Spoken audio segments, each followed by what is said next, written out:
When the Supreme Court overturned Roe v. Wade last year, there was immediate and palpable outrage that spread quickly across the country. And a lot of people thought that that outrage would translate into electoral doom for the political party that had been pushing to end Roe. But instead, after the court's decision, the response from elected Republicans was basically, no big deal. My guess is, in terms of the impact on federal races, I think it's probably going to be a wash. It did not turn out to be a wash. Not even close. In ballot measure after ballot measure across the country, voters came out in support of reproductive choice. In Kansas, in Vermont, in California, in Michigan, in Montana, in Kentucky, literally everywhere abortion rights were on the ballot. Abortion rights won. In the 2022 midterm election, Republicans predicted a red wave. But that red wave crested before it could even reach the shore. Supporters of abortion rights turned out in droves to stem that tide. And last night, it happened again.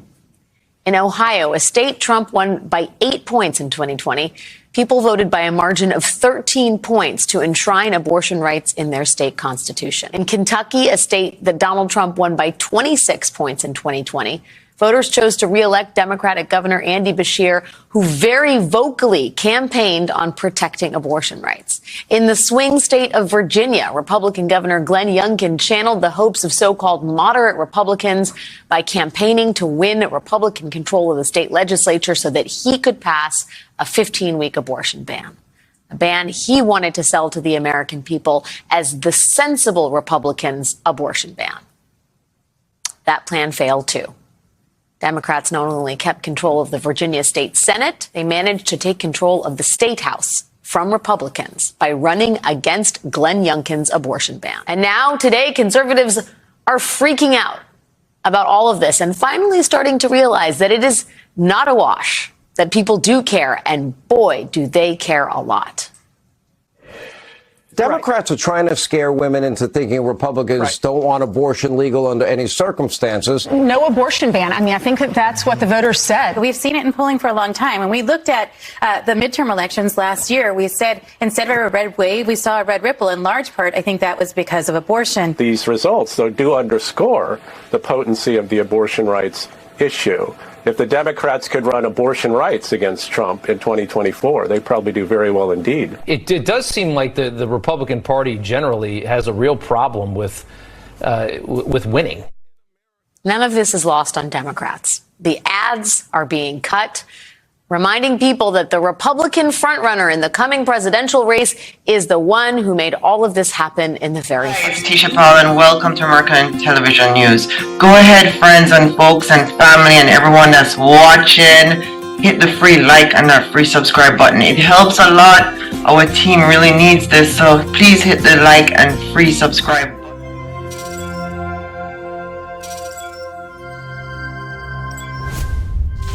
That was Alex Wagner on MSNBC, and boy, she's so liberal. She assumed that every woman in the United States wants an abortion. Every human being wants to kill babies. And they're wrong. Roe versus Wade, 1973, got overturned in 2022, and it is the law of the land in the United States. And, now they're using abortion as an opportunity to hide that President Joe Biden is responsible for $33 trillion in deficit. We haven't balanced the budget. The inflation is bad. The average home costs $430,000.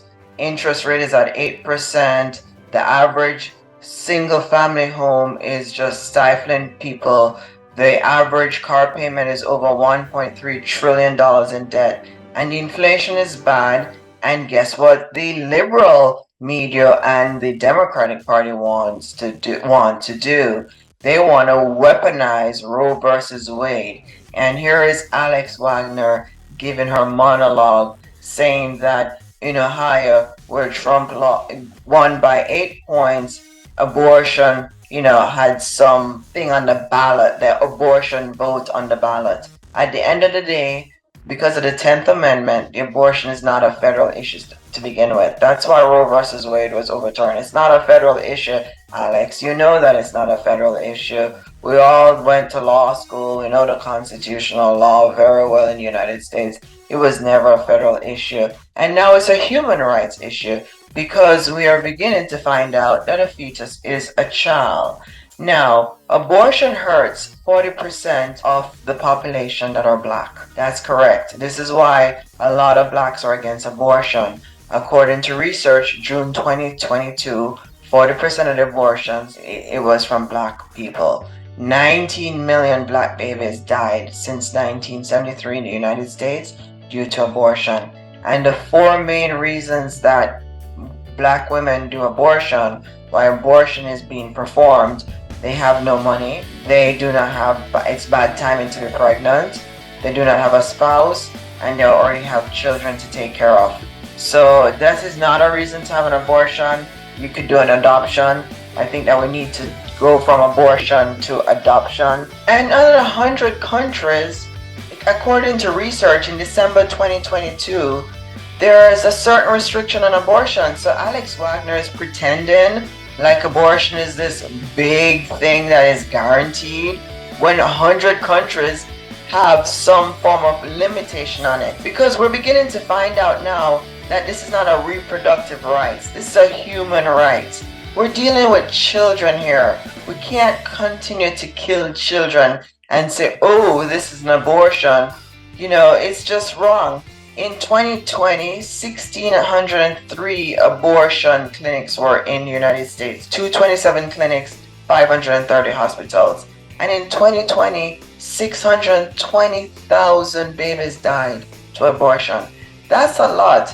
And they're also saying now that a lot of women who do abortion, they're getting depression. They're saying abortion goes in with depression. It's not just a medical procedure. It is against nature. It's against 100 countries, and so America is right to go ahead and overturn Roe versus Wade. And now Alex Wagner is saying, oh, and it's all President Donald Trump's fault. What about the $33 trillion that President Joe Biden have us on the hook for? What about Silicon Valley Bank that costs billions of dollars to taxpayer? What about the inflation? What about the fact that interest rate is at 8%? And homes cost an average of $430,000. What about the fact that Generation Z, you know, the ones between 18 to 29 years old, are still living in their basements? They're not getting homes because this administration did not cancel the student loans. What about the fact that the average person owes about $40,000 US for student loans, and President Joe Biden had promised to cancel those student loans, and he never did that? These are things that need to be brought up during the election cycle and not Roe versus Wade, which got